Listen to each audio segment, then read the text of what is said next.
Okay, so this is in the vein of like in the spirit of Machshava Lab, this is an experiment. Okay, so let me tell you. So the Shir is going to focus on this essay called "The Overexamined Life is Not Worth Living," which we'll talk about in a second. But the way that this came to me was I was speaking with a student who went to Shalhevet a while ago, and we were talking very briefly about like what her educational experience was and her exposure to ideas from YBT, and she characterized them as philosophical, which I think is accurate. A philosophical approach to Judaism, and she was talking about how when she, in the course of her education, post high school and then in college, then she was exposed to different views and came to either question or part ways with certain aspects of like her high school education. And she said one of the things that really resonated with her was this essay. So she said, "Was it?" I said like that. Well, we're gonna try to. So the goal is like this. Okay, so the goal is, the essay is about. Okay, first of all, where did the title come from?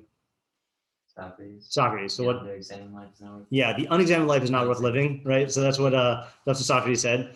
And that was an argument for philosophical living. Like, unless you're examining life, then like you're not really living. So I don't even remember the context and like how that changes the meaning. So this is the overexamined life is not worth living. So it's like the title is a direct opposition to Socrates, play on his statement.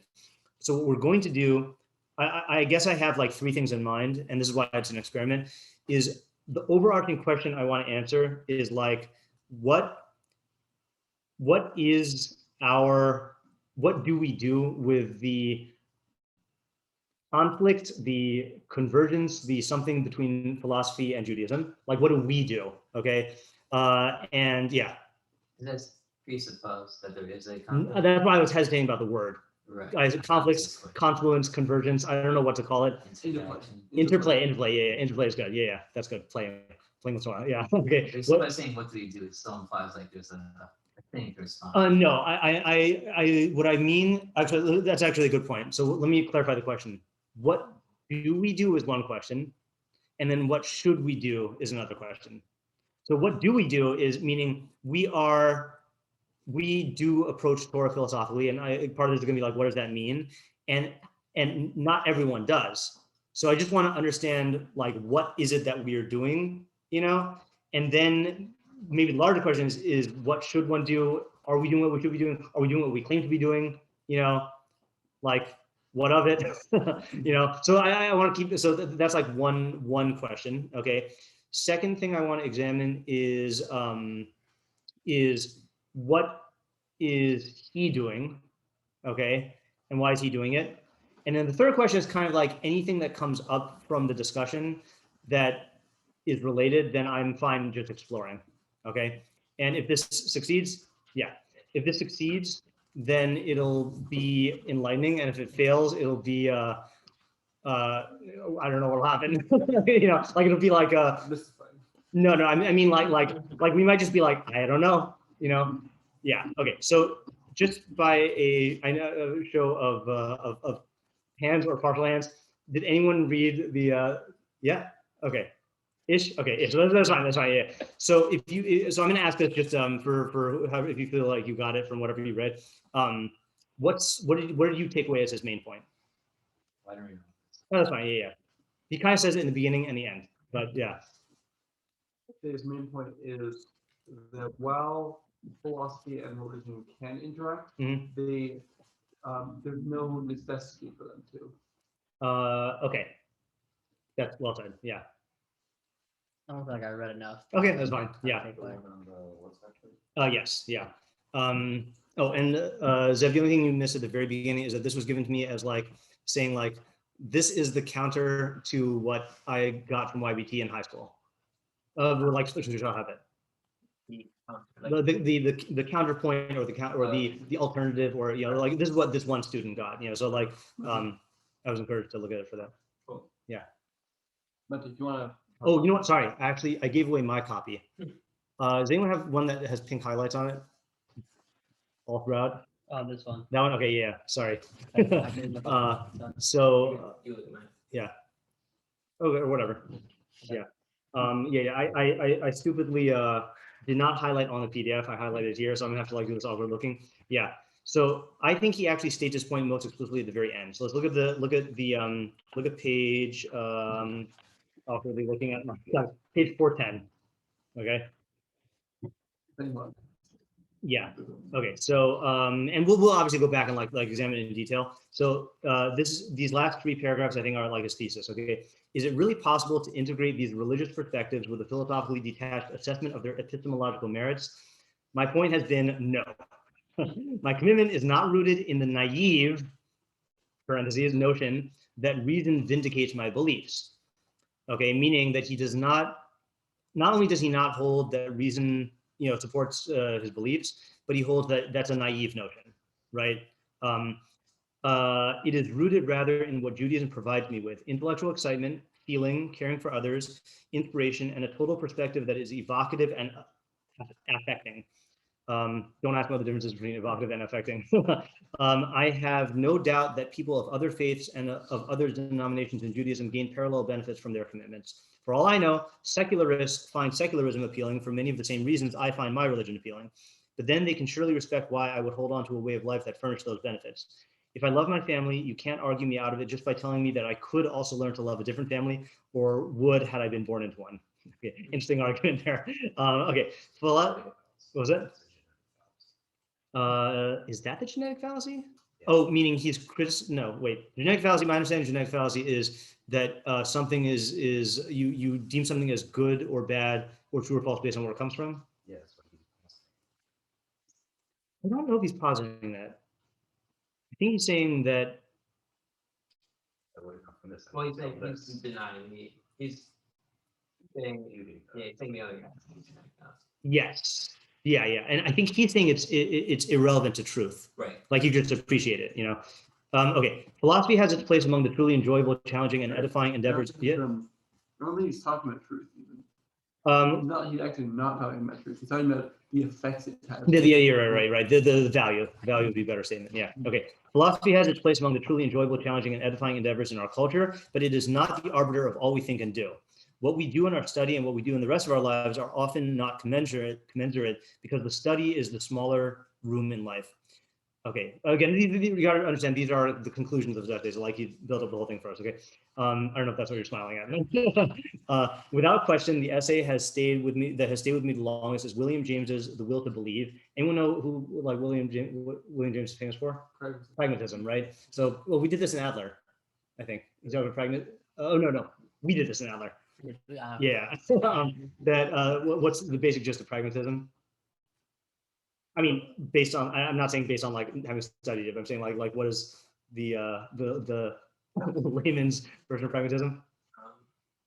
The whole benefit of truth is to give you benefit. I mean, the truth itself is not. Yes, right. Truth, if it works, the value of truth it lies in whether it works or not. Mm-hmm. You know, and I think that is a subject to misunderstanding, but that's like Right, what does that mean? If truth doesn't have to work.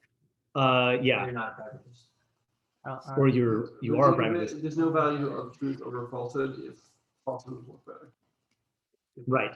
Yeah. Right. Meaning illusion, falsehood can't work better than. Oh, you're such a rationalist. Yeah. Yeah. Right. Yeah. Okay. Well, So like, for example, in the realm of religion, like I have not studied pragmatism, but my understanding of pragmatism is like the question of whether or not the God you believe in and the rituals you practice are, regardless of whether those things are true, if they have if they are effective, then that's the only thing that matters. You know. Effective. That's the question. Yeah. Effective. But maybe affective is how you're measuring effect. Yeah. All right. Without question, yeah. The essay that stayed with me longest is William James's "The Will to Believe." James's argument was that, quote, our passional nature, never heard that word before, our passional nature not only lawfully may, but must decide an option between propositions whenever it is a genuine option that cannot by its nature be decided on intellectual grounds. Okay. Meaning, what's that in English? What? Yeah, when and how? You can't like email free or something through like. Yeah, based on. Your right. Passional nature, yeah, how you feel about it, right? So when you can't decide something on intellectual grounds, then your passional nature not only will but must So that's how decide you're gonna decide based on what works. on or the based on what affect, feels on good what to you. on feeling. Yeah. Now he just again, I am acknowledging that we are reading his conclusion. Right. He has he does build up an argument. Okay, so Okay. let's be careful not to straw man. Okay. Notoriously, James has been accused of giving license to wishful thinking and fanaticism, right? Meaning that if you wish it and the wish makes you feel good, then then it would be good. And fanaticism. And I've taken pains to admit both that I don't want to license just any view and that I do not have a principled way of licensing some things and outlawing others. But in choosing between living with this uncertainty about how to draw lines and discarding passional attractions altogether, the former seems the more human and appealing course. Yeah, okay, so that's his conclusion. All right. So now let's dive into the essay. And again, the goal is going to be to not read the essay, but there are passages that that I think we should let him speak for himself. So let's just start from the beginning. I'm just going to like summarize. Anyone read it today? Yeah. Okay. Yeah. So I read the first 5 pages 2 days ago. okay, fine. Yeah, because I also like I read it a while earlier this week, and so feel free to jump in if you feel like I'm missing a point that I'm summarizing here. So first part is just saying his background. Okay, basically he is a religious Orthodox Jew from birth, who is also a philosophical academic and professor, and he happens at the time of this writing, which was in 1994, I think, was a professor at YU. Okay. So that's his background. Okay. And this is his first statement of his thesis on page 388. Okay. The paragraph, I wish. Okay. I wish I could boast that my continuance in my religious lifestyle is the result of some grand synthesis of religion and philosophy on the order of that envisaged by Maimonides. Or alternatively, that it testifies to my being a Kierkegaardian knight of faith. I have no idea what that is. Also, why is he wishing this? Like, if he Because he's a philosopher. Okay, so let's yeah. So what? Okay, you don't know what the Kierkegaard thing is. What does he mean? Like, what's your understanding of like a religious lifestyle being the grand synthesis of religion and philosophy on the order of that envisaged by Maimonides? he could like explain it through reason. Yes, right. That everything can be explained through reason, and that the philosophical ideas that you believe in and the religious lifestyle that you keep are interwoven, and like they support each other, and like they promote each other, and like you can justify the religious things in terms of philosophical argumentation, and the philosophical ideas are supported by the religious practices. So what do you think of that approach? Sounds good. Yeah. I'd say like at least ideally that's Yeah. So I think that, okay, I mean, I'm sure that, there's a lot of variety in our yeshiva, but like, I think that's what we try to do here, or what we assume should be want to try to do. And I do remember the statement, I could be repeating myself here, but so Rabbi Danny Rosenthal, who's Rabbi Penny Rosenthal's father, who's also the one who started Northwest Yeshiva High School and YBT Israel, which was, the pre-Migdal, YBT Israel, and he also started Task, which is the school that Rabbi Sachs taught at, and like a bunch of other YBT Rebbeim. I think he started one more school. So he was, I think, chavrusas with Rebbe in either chavrusas or friends in like their yeshiva days. So I remember one day I came down to the downstairs kitchen and he was there. I didn't know who he was. He was just like some guy just talking excitedly about yeshiva with a big white beard, and he said the thing that makes this yeshiva unique, which perked up my ears, because I feel like that's a question that you should ask yourself, like from time to time, is like, what is it that our yeshiva does? And I'm not saying just about our yeshiva. Like, ask yourself, like let's say, what was Migdal about? Like, what is why you like what is this whole thing about? What is Shalhevet about? So he said the thing that makes YBT unique is, he said that Rabbi Chait is the only one who actually holds that the Rambam of the Mor Nevuchim is the same as the Rambam of the Mishnah Torah. That's how he said it. Okay, now what he's referring to, he's saying something on a double meaning here. Okay, so anything come to mind with that statement in terms of like as opposed to what? Yeah, I have no idea. Yeah. Okay. People want to divorce the philosophy of the Rambam from the philosophy of the Rambam. Okay. To what extent? How? When you say divorce? People who think that the Rambam either didn't do the mitzvos, or Ah. or didn't hold that they were actually necessary for perfection. Okay, yeah. Okay, so there's an extreme version and a less extreme version. Okay, the extreme version is people who hold that the Rambam was basically like a closet anti-religious, not anti-religious, but non-religious person who was just a philosopher. Okay, and that he just wrote the Mishnah Torah for show, or like to like make Judaism appealing to the masses, or like, you know, or like some like, it's like a conspiracy theory. Okay, like that's how I view it. I'm not gonna conceal my prejudices here. Okay. And then there are other people who hold that, like, and this is like the other extreme view. No, the Mishnah Torah is the real thing, and Rambam only wrote the Morning Nevuchim because people were confused, and like he had to get them out of Aristotelian thinking, and like he didn't really like buy into that. You know, so those are the extreme versions, right? The softer versions of it are people who basically only emphasize the Mishnah Torah, and they just ignore or downplay the Morning Nevuchim, like they just don't learn it. Or the other way around, like many secular academics will look at, or you know, scholars of religion will look at the more Nevuchim and like have no interest in the Mishnah Torah. Okay, hold on, there's a question in the chat which I have to. Oh, so I'll read this after this point because it is related.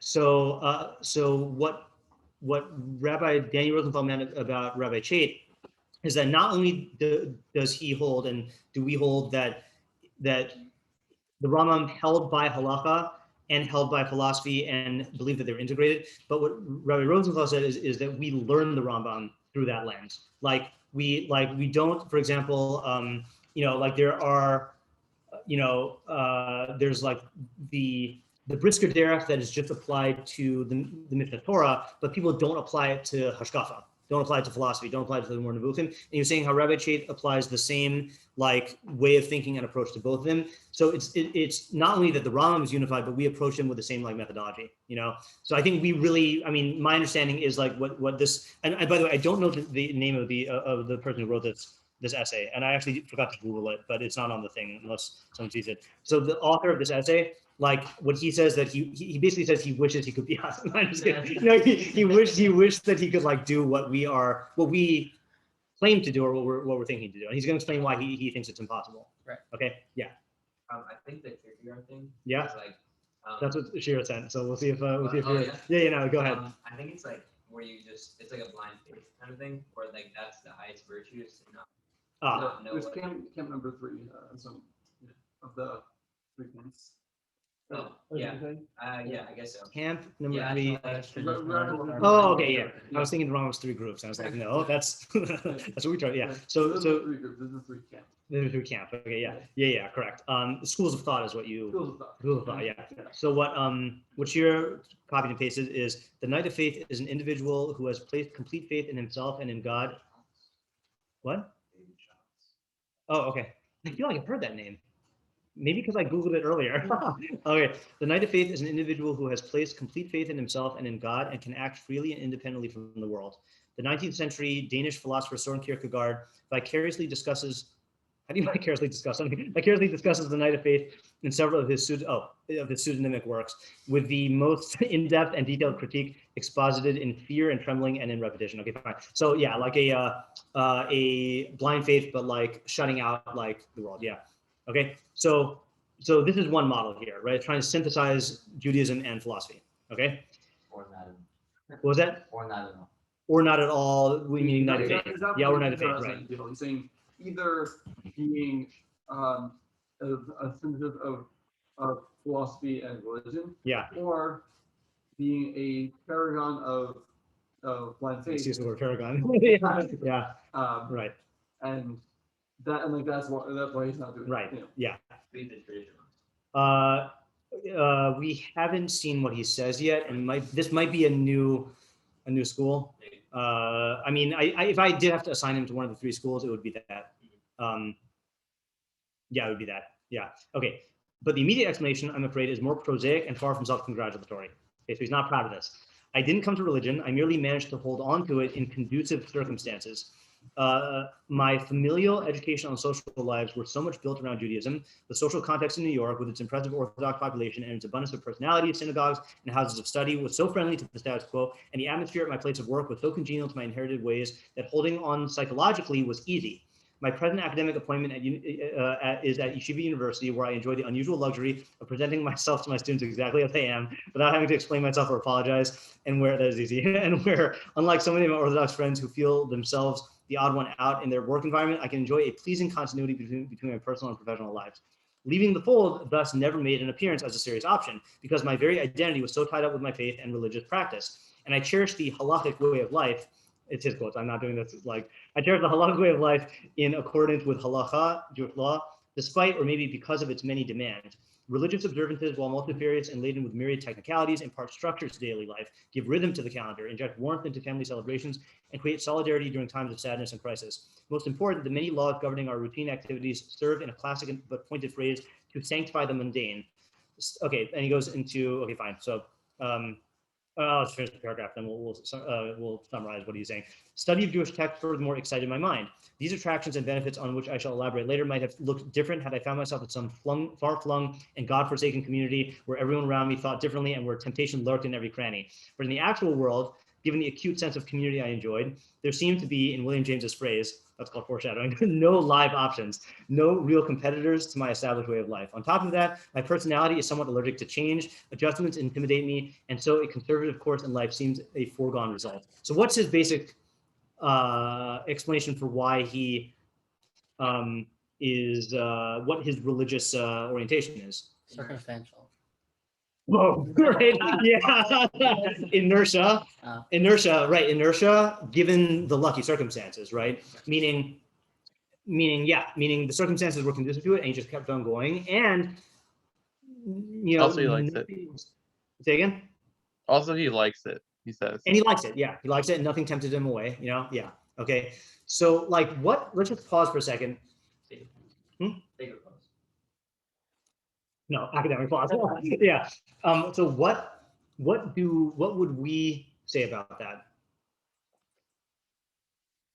Yeah. I found something a little odious about is implying that. Did you say odious? Yeah. That was a great use of the word. We got good words going on here. I maybe we're in the spirit of this highfalutin vocabulary. Yeah. I think so. Yeah. That if there had been adverse circumstances, it would have gone away. Like the natural conclusion of his beliefs was to lead him. Right. So this is actually one of the arguments. By the way, you know what? I'm glad you brought up the three camps, the three schools of thought. That didn't enter my mind when I was reading this, but like it is very relevant. I'm realizing that's one of the arguments of rationalists, which is like if you're just clinging on to tradition, but you don't understand why you're doing it or don't have a way to justify it.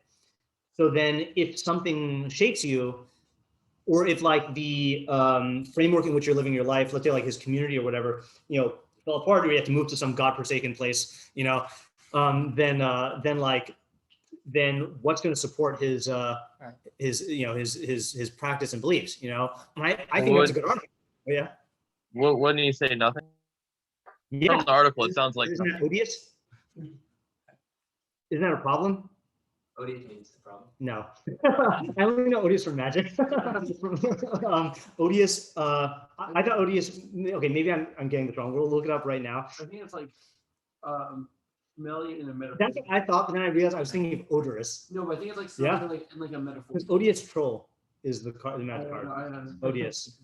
Extremely unpleasant or repulsive. Yeah. Smelly in a metaphorical way. Yeah. Yeah. So, but meaning, that's that seems to be a problem. And the question is, how does someone who is embracing this orientation towards Judaism cope with that? Like, you just hope you get lucky? Like, right, and that's exactly what he's saying. Like, it sounds like he's saying there is no security in this, and I just got lucky and continue to get lucky. Right. Doesn't feel like an approach. Right. Yeah. Sorry. Okay. I was gonna ask, could we define what the problem is with that? The problem is if the only thing that's keeping you religious and believing in the Torah's beliefs is inertia or circumstances, then if the circumstances change or if something interrupts your inertia, so then it falls apart. And what do? So But from He's his- saying maybe, from- it's a practical problem. Like, what are you supposed to do? But from a like, again, I can't help but approach this from a rationalist. Like, so like, what does that say about your beliefs, or what does that say about your practice? Like I'm only like to me that's odious. You know, that like if I'm only doing something because that's what I've been doing. First of all, like that's not a good reason to do it. But secondly, like if I find that it's valuable and then like things change, like what am I like if I like if I held it was valuable, like what am I supposed to do? You know, do you just like not leave the community and everything stays the same? I think Yeah, Tamar? oh, yeah.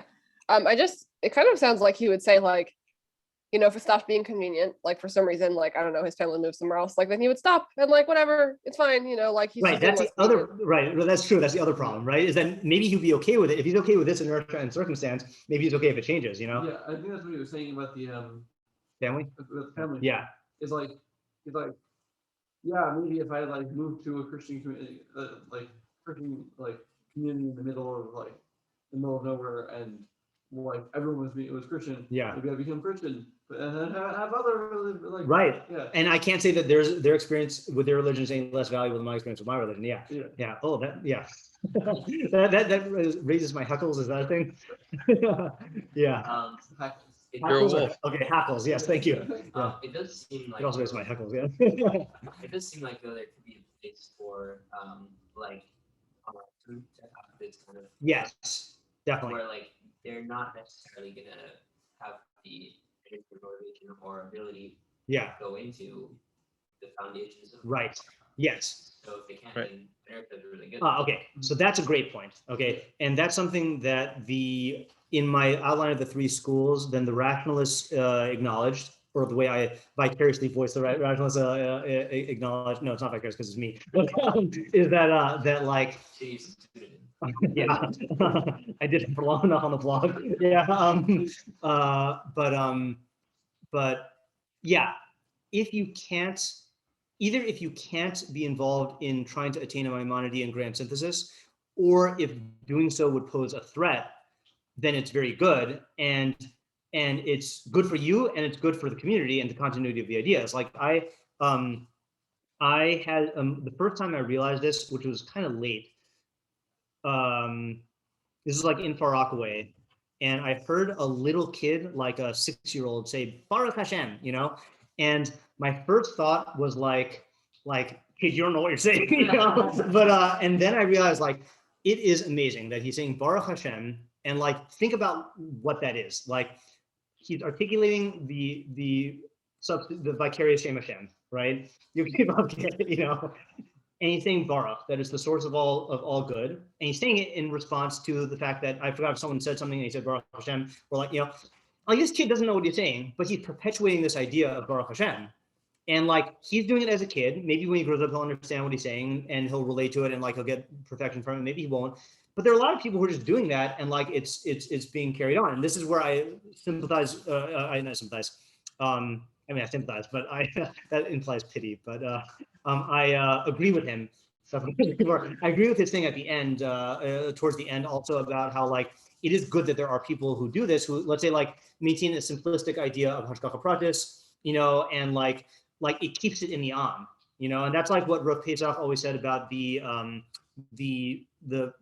perfection of mitzvahs. This also relates to last night's Korach here, that the greatness of the Torah is that since mitzvot are ideas of human perfection, concretized in actions, he says that Klal Yisrael can survive droughts of philosophy, but those ideas are embedded in these mitzvot that are kept through practice that can then come alive when a chacham or a leader, you know, in a community like brings them back. Like I feel like I brought this up in some context earlier in the year, the Death Valley bloom. Did we talk about this?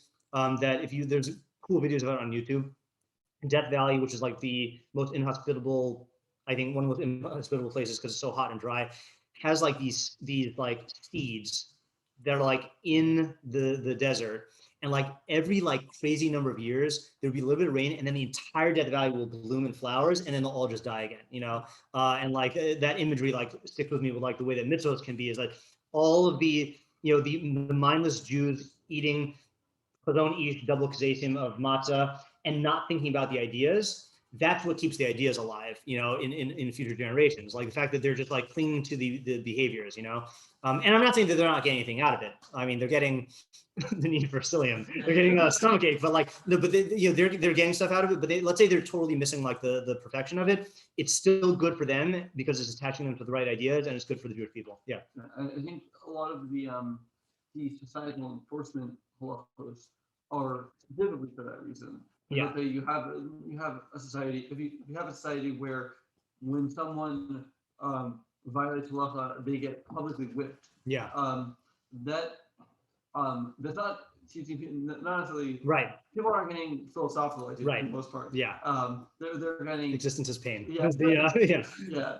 And so, but it's pushing people towards just doing this at as their like inertia. Right. Which is good for people so that they can eventually like grow. Right. Now here's where I question whether this is actually whether he's a traditionalist in the way I said, or whether I was too narrow in my definition of traditionalist. Is I said that a traditionalist would say that that if you needed to make recourse to rational arguments, like to support your emunah, then that's fine. But it's just you shouldn't have to, and that there are dangers. He is going to argue that that is impossible or futile. Right, like you shouldn't try to do that. You shouldn't try to do it, yeah. And that it creates, he also creates problems. But he's saying like he's going to say that's like an outmoded way of thinking of things, yeah. Okay, meaning like it used to be that they thought it was possible, yeah. So let's go on to that now, because I think that's going to be his first argument here. Okay, so let me just see here. Blah blah blah. Okay, I'm skipping a bunch of stuff that I highlighted. Okay. The part where he lists the reasons why. Yeah, we're gonna get there in a second. I just want to see if there's this one point here. Okay, look, I don't know if this is gonna be relevant. Look at 390 at the weird paragraph break. But how do I feel? About this narrative? My preceding description might seem doubly shameful. It testifies to no great spiritual strength, and it amounts to a philosopher's mea culpa, or to use the Hebrew al-chet. Philosophy, in the spirit of Bacon's methods and the opening lines of Descartes' Meditations, is supposed to root out the prejudices we acquire in our youth and from our peers. If so, why didn't a career spent pursuing truth and rationality dislodge any psychological and social forces that were keeping me in the fold? Why didn't being so aware of the contingency of my upbringing make me worry about the epistemological merits of what I believed? Didn't I violate professional norms? Okay, so this is basically asking, he knows what philosophy is, right? He knows what we try to do, that you're trying to examine your prejudices and justify your beliefs. So he's saying, if I went to a career in philosophy, why didn't that make me reject my whole inertia model and question it and also didn't it violate professional norms? Aren't I a philosopher? Isn't the way that I've just depicted my attachment to religion, doesn't that go against my philosophical profession? Yeah. Okay, good question, right? So he says this. Okay, yeah, you know what? I do want to actually read this here. Naturally, I've been asked these questions often in my life and from two different points of origin. Non-religious academics ask, if not by words, then by their glances, shouldn't philosophy have affected your lifestyle? Members of my religious community ask me, again, often by their glances, the reverse. How can religious Jews study this stuff and survive spiritually? Behind such questions, which, by the way, I don't know how many of us have gotten glances and questions like that, but I feel like if you haven't, then you will. People who are traditionalists, or right? So it is worth thinking about. How do I answer this question? He's gonna bare his soul now in a second, but and this is a scary question to ask about yourself.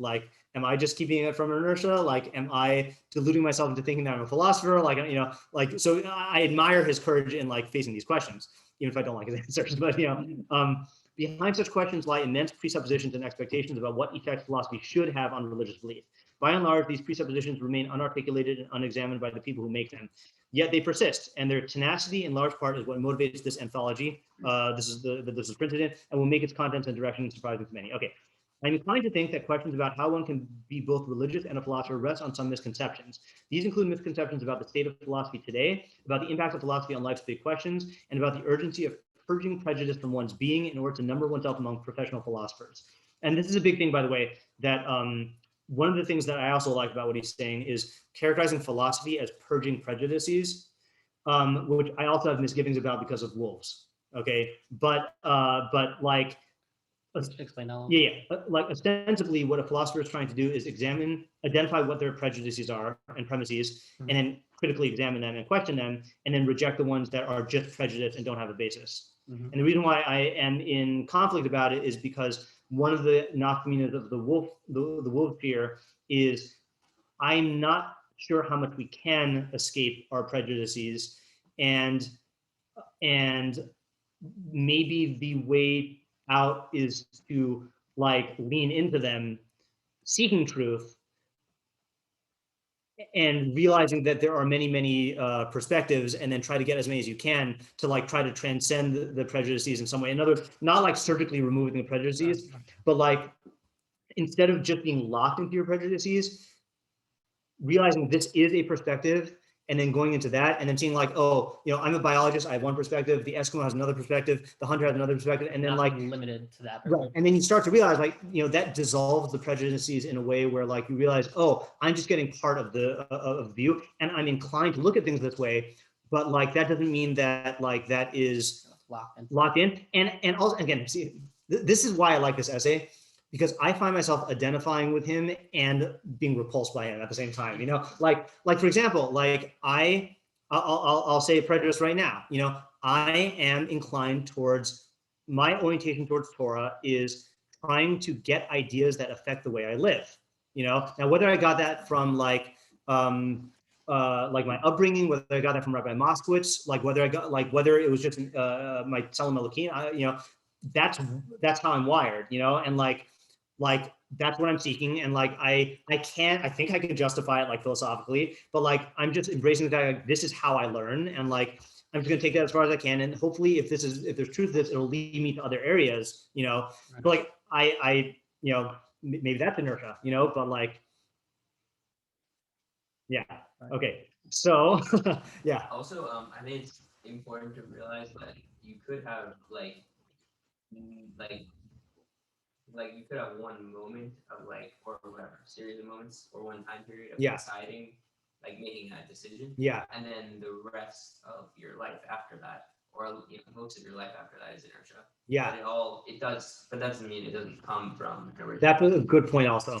Right. So just to dabble into Bechira a bit, you know, like it's always a question. No, I don't want to take that route. I was gonna go into Moshe Rabbeinu's Bechira. I'm like, no, like that's like that's just gonna complicate things. But yeah, it's like a double combination between Moshe Rabbeinu and Bechira. Yeah. Like, okay, well, let's go to the opposite extreme from Moshe Rabbeinu. Is Hitler, right? It's always the safe thing to, to condemn Hitler and start trying to understand Moshe Rabbeinu. Was it? Bumper stickers.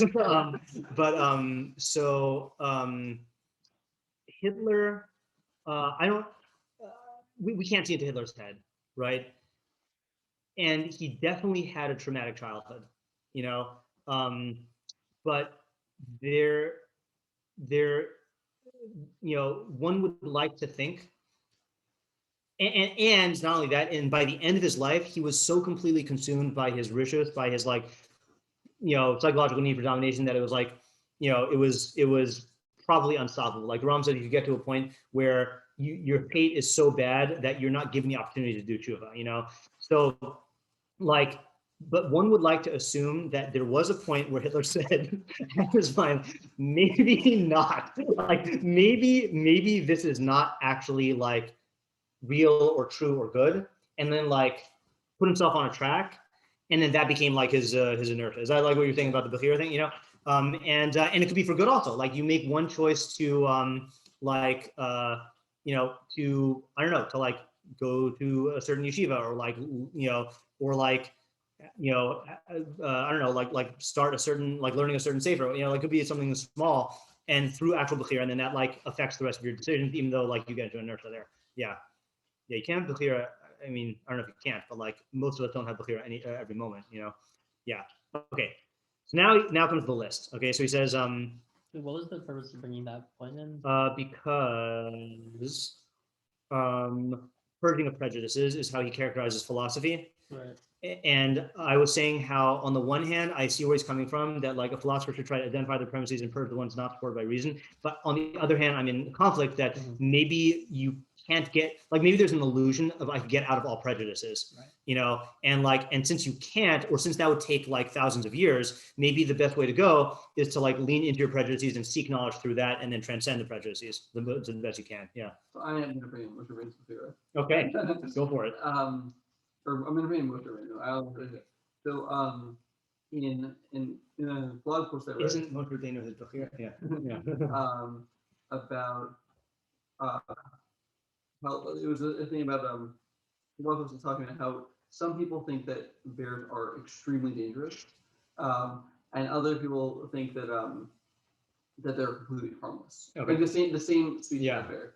Yeah. And basically the blog post was talking about that that while like basically you can't not see things through the lens of your perspective, Right. because that's how you see things. You can try to like you can be cognizant of the fact that you're seeing things through a perspective, Yeah. and to lessen the influence, the fixed nature of your perspective. Mhm. You can't not have a perspective. Okay, I need to go back and read that blog post. I need to re-examine it in light of what I'm thinking now. I think it's in line with what I'm thinking, but like, yeah, I need to look at that again. Yeah. But don't you always get into that loop of like you know, it's not just part of your perspective. But Yeah. saying, So what do you do with that? And that's another argument for maybe why being a philosopher, a prejudice purging philosopher, a PPP, is not possible, right? Because you. Oh, I was gonna say the opposite. Oh, you're gonna say the opposite. Yeah, that I mean, if you're saying that with certainty, that I'm just proud of my perspective or whatever, Yeah. and you're I'm saying not that saying from Well, let me hear what you're saying. yeah, well, if you're saying that you can't necessarily escape your perspective, Yeah. and you're saying that with certainty, and that's not just your perspective, then it seems like you could get out of your perspective. Oh, you mean the old subjectivist type Yeah, thing? Yeah. Right. That's it. Unless you say that I'm locked into thinking that I can't get out of my perspective, But meaning that like not when you say it as a certainty, like let's say for example, like okay, this is a bad analogy, but when I take my glasses off, I don't see your faces. Like it's just like blur, you know? Yeah, bad vision. And if you told me no, we have faces, and I said, but I'm just seeing blurry, so I'm just expressing what I'm experiencing, you know, like. So if I have this mentality of like I can't get out of my prejudices, right. I'm certain about it, but I'm not certain on the basis of feeling I can justify it. I'm just like I'm just, you know, That's just prejudiced. Yeah, I just am prejudiced, you know. As a perspective, or that implies that you can comprehend. I was thinking about this also. Yeah. And that's not to say that you can't comprehend something that's true. But I'm saying you can't not comprehend something that's perspective. Okay, I don't totally understand. It seems like those are. If I'm you're saying it's not necessarily going to affect the way that you're perceiving something, but you can't not. But meaning, if let's say you have glasses that have, let's say, a smudge on one spot, right? So so when you're looking through your glasses, most of the time you'll be looking with perfect clarity. Sometimes you'll be looking through a smudge. But like you're always looking through your glasses. Like sometimes looking through your glasses will distort the thing you're seeing. Sometimes it won't. But like You can't not look through us. Yeah, and again, just to tie this to the Torah, Yeah. that's the muscle of the veils, right? Is that you're always seeing things through veils, and the veils are your intellectual perfections and imperfections, and then or really, I mean, whatever, the level of your intellectual perfection and imperfections, and then your midos perfections and imperfections. But you can't not see through veils, even Moshe. That's it. No, what's your I question? think like in some areas you could see through the veil completely. Have we had this discussion Yeah. before? Okay. But I think we had it before we did the ad-lib thing. Yeah, I mean, Right? Yeah, I so, think that was the impetus to do that. oh, okay, Yeah. so should we explore this, in light of, just tell me again what the, Well, you think you can see certain things without not the veils? Yeah. Yeah, particular ideas. Yeah. And then Like, we- specifically the fact that you're seeing things through veils. You're seeing that without a veil. You're just seeing that straight, Right. clearly. And I think what we said last time, it's all coming back to me now. I think what we said last time is, and I think you didn't buy, okay, well, let me replay the conversation but that whole idea is connected to your knowledge, like to your concept of what emotions are, what knowledge is, like there's no thing of seeing one idea in isolation. It's filtered through the totality of your image. And then I think, oh, I forgot what your next move was. It's like we're trying to replay a chess game. Yeah.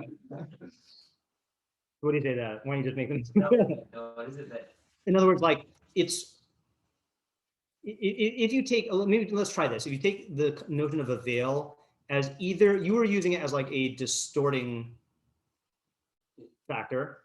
I was saying it's not just a distorting factor. Oh, okay, yeah, fine. Oh, so then are you agreeing? Maybe you're agreeing. No, he's saying you couldn't. Yeah. No, I think there is. I don't know if we're agreeing.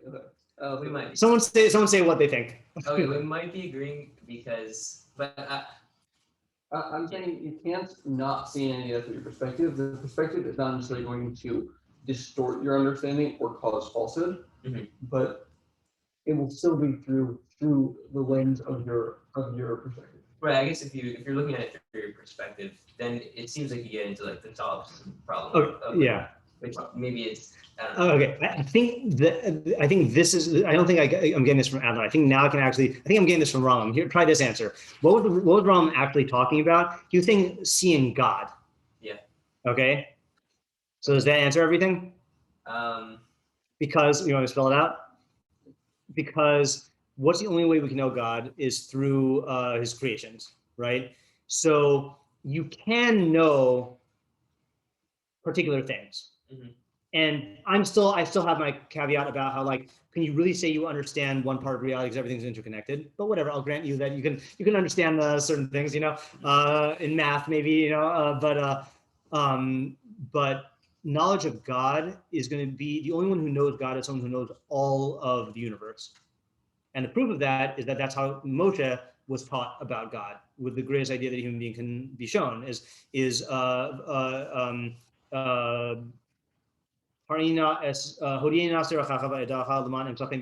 so make known to me your ways, and I will know you, that I can find favor in your eyes. And Hashem said, and then he said, show me your glory. And Hashem said, I can't show you my glory, meaning my essence. Why am I blanking on the psukim? You're on high. How does he say I'm going to show you my back? He says, I'm going to flex of a rock. Yeah. This is for you, and then you won't see anything. Yeah. Why can I not quote this? So weird. Yeah, that was what it was. That's definitely it. Can't find it. Sorry, I just gotta, it's gonna bother me. Golden calf, Moses' successful prayer. Yeah. Oh, there we go. Okay, fine. I will cause all my goodness to pass before you. Okay. So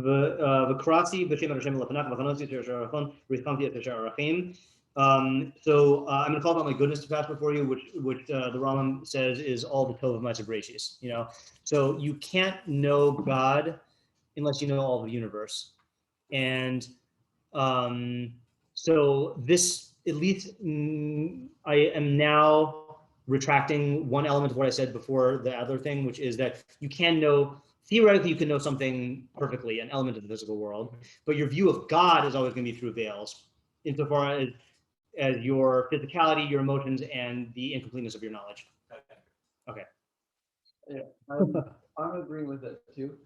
The only thing is, I'm saying you can't refine your perceptive faculty to the point that you don't have any other.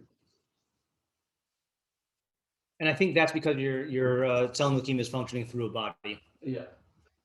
Where you don't have any other influences. Yeah. What do you mean influences? Things that are influencing your perception of things. Meaning, let's say you're trying to understand something.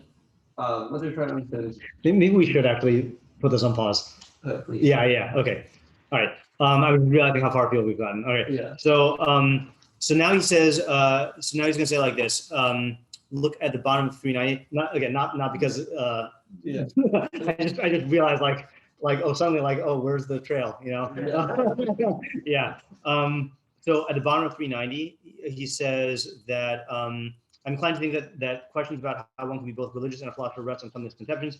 These include misconceptions about the state of philosophy today, about the impact of philosophy on life's big questions, and about the urgency of purging prejudice from one's being in order to number oneself among professional philosophers. Okay, we read that. There are, on the contrary, several ways in which a professional philosopher can shut out philosophy from his or her religious life, with or without conscious rationalization, all while maintaining professional integrity. And there are also ways in which a philosopher can let philosophy into religious life without emerging unscathed by the intrusion. Not emerging scathed. Oh, sorry, scathed. Yes, I was gonna say that didn't make any sense.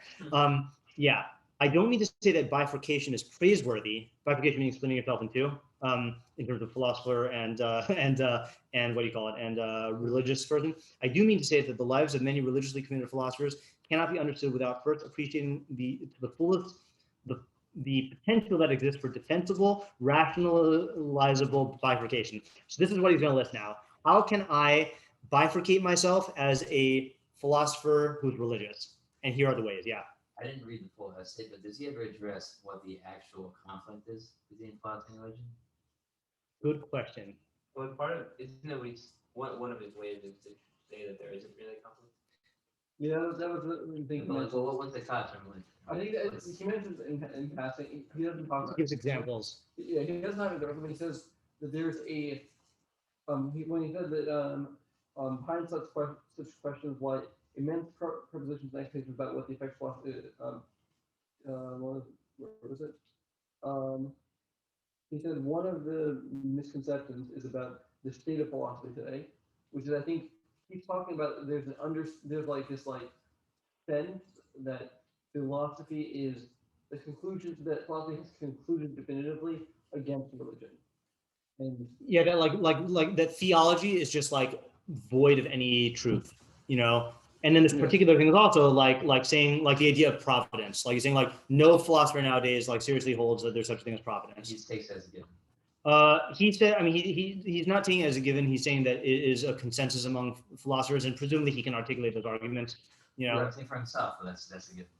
That's a given that there's a conflict. Yeah. No, he believes in it. There's not a, No, I think he doesn't believe in that because it doesn't line up with his Jewish tradition.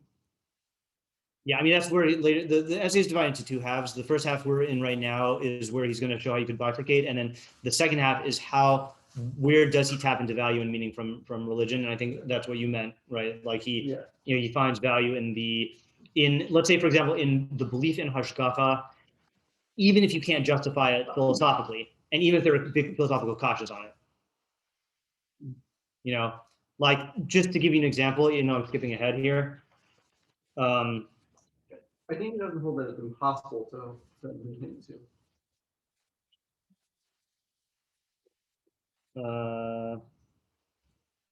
Yeah, like let's check this out. Let's check page 407. Okay. This is interesting.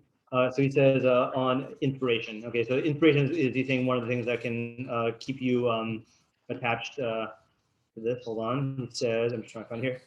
He says, oh yeah, intellectual excitement is one source of my love for my religion. Another is the inspired lives of my religion's devotees. Recently, I attended a talk given by an Orthodox woman who has been bound to a wheelchair from childhood. She is married to a blind man, and remarkably, they are raising a family. She spoke about the Jewish concept that this too is for the good. What was that? Oh, okay, yeah. Okay, I can never tell when you're like asking a question quietly or talking to yourself, but so I might just be inclined to like ask or asking yourself a question quietly. No. You just I'm just gonna ask if was it? Just speak up. We also want to hear you talk to yourself. She is married. Okay, we said that. She spoke about the Jewish concept that this too is for the good. She explained how life had done her good turns by means of ostensible coincidences, quote unquote, which in truth she felt were signs of God's intervention. By means of her theology, she had turned adversity into inner strength and advantage. The thought of contesting her invisible hand interpretation with philosophical arguments seems so offensive as to be unthinkable. Anyone who would impugn her perspective would only be reflecting their own lack of spirit. If that evening someone had furnished me on the spot with a dazzling philosophical solution to the problem of evil, that would have done less for me as a person than this single autobiographical expression, which from a philosophical standpoint seems so simplistic. Like that's a very pragmatic argument, right? He's basically saying, I don't care if you prove to me that this is false. What I gain from this in terms of spirit or inspiration makes it more valuable than your philosophical arguments, you know? And again, the underlying premise here, yeah, even if it's true, the underlying premise here is that, of course, philosophy would say that she's just attaching to some simplistic idea and like it's not justifiable. Yeah. But isn't there, I mean, it probably depends on personality to Yeah. an extent, but it seems like, at least for some people, that like, if it turns out to not be true, Yeah. that makes it less inspiring. Yes. Like, part of what's Yeah. inspiring about it is that it's true. Right. Right. Not that it's So- true that they believe it. Well, No, it's that not you're saying that that's true. it's- Philosophically justifiable, true? Right. I mean, yeah, right. So like if you like not for him, let's say, not Yeah. for the woman, but Yeah. like, let's say, or I would put myself in this. Right. That if it's not, like if it's not true, that makes it less. Right. So he's going to argue in two pages how that is an how like either how it's outmoded or like how like real philosophers don't care about that.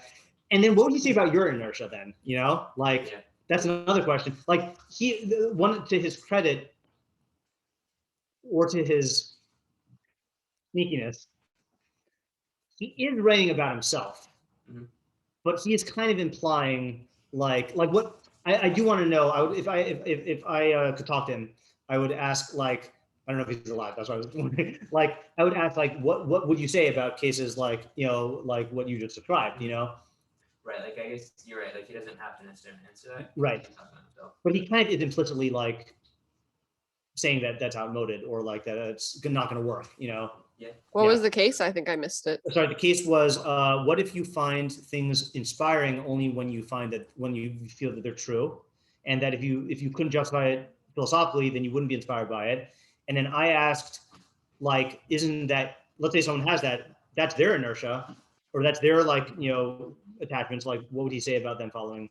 And that? Is that just like what he holds meaningful? The fact that it's outmoded? Like, does he think that's true, or does he just feel like he is inspired? That's a good question. That's a good question. All right, let's see his bifurcation strategies. Okay. You have a running joke in camp. There's no cheating in survival. That's a good one. I don't know, like that's not like he has something he wants to say, so it doesn't matter how he gets. Oh, I thought you were saying something else about. I thought you were saying how like for him, that it's almost survival in terms of like being religious, and like he doesn't need to justify it. Like you don't need to say, oh, it's not cheating. Like it is what it is. Like I am surviving. Like look at me, like. Yeah. Okay. So he's trying to. All right. So we're getting there. We're getting to his first point. I don't mean to say that bifurcation is praiseworthy. I do mean to say that the lives of many religious. Oh, sorry. We're back on page. What page is this? Thank you. I do mean to say that the lives of many religiously committed philosophers cannot be understood without first appreciating the fullest the potential that exists for defensible, rationalizable bifurcation. And I would describe my own process of intellectual maturation as didn't we have a discussion about this yesterday? Maturing, developing, yeah. Development of perfections. Development is close to perfection, yeah. My own process of intellectual maturation as a struggle to break down the walls of a bifurcation that I could, if necessary, legitimate intellectually, and for a long while did, as a quest for a meaningful way of integrating my professional and personal commitments. So he was trying this out for a long time to bifurcate. The answers I would have given to the questions at hand about how I could be a religious philosopher at certain stages in my career are not identical with the answers I had given at other stages. As a result, the reader may detect some contrast or even inconsistencies among the answers I catalog below. This is not saying he uses all of them equally, right? There's different ones for different times in his life. But let me nonetheless lay out the total territory, the several ways in which one could, if so motivated, separate philosophy from life or alternatively find it congenial. I now recognize the limitations of these tactics and will explain them in due course. Even so, all have played some role at some point in my own narrative, and there's something to be learned from them, I think. Oh, by the way, if anyone wants to leave, just, you can leave. I have no idea how long this is going, like I know Mark's like 9:08, but like usually we don't like have a 2-hour thingy, so just, I won't be offended if, you have to leave. Can I ask a question about what he's saying? Yeah. Just what does he mean by bifurcation? And like, is he talking about just how to live his life doing both of these things? Yes, without one adversely impacting the other, without philosophy tainting his religion, and without religion, interfering with his philosophy. What does he mean by the word bifurcation, though? Do you know? I think I call it just like doing both. Yeah, doing both. Yeah, I mean, it's going to become clear in his strategies of how. Yeah.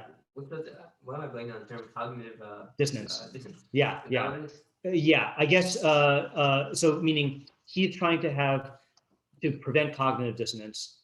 To prevent it. Right? It seems like he's like eating it. Like he's. Well, I think when he says bifurcation, I think he wants to be in a state where they're not in conflict, whereas cognitive dissonance is when they're in conflict. Cognitive dissonance would be the result that fills in the vacuum when he does not succeed in the type of bifurcation that he wants. I think. Okay, so he's not thinking, he's not holding the conclusions of philosophy and then acting as a religious Jew. That's not what he's talking about. Right, I don't think so. Yeah, and that's really what the second half is going to show, is that he does have and again, you got to give credit where credit is due. He does seem like he has a very rich religious life, that has value and has but just not philosophically justifiable. Yeah. Okay, not even trying. It's naive, frenzy. Okay, so technique number 1, and this one I'm just going to summarize. Okay, specialization. Okay, he basically says if you want to be a philosopher and religious, you can choose areas of philosophy that just don't intersect with religion, and there are many of them.